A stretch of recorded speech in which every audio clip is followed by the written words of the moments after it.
આજે આપણે બનાવીશું દૂધીમાંથી મીઠાઈ. તો આ મીઠાઈ મેં દૂધીમાંથી બનાવી છે. રક્ષાબંધન સ્પેશિયલ મીઠાઈ છે.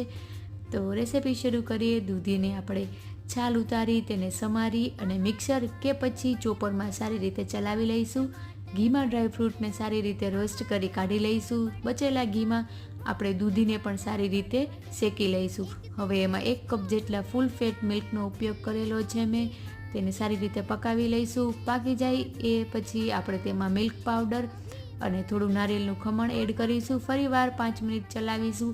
ફરીવાર 1 કપ જેટલી ખાંડ નાખી સારી રીતે ઘી છૂટું પડે ત્યાં સુધી તેને સરખી રીતે ચલાવી લઈશું.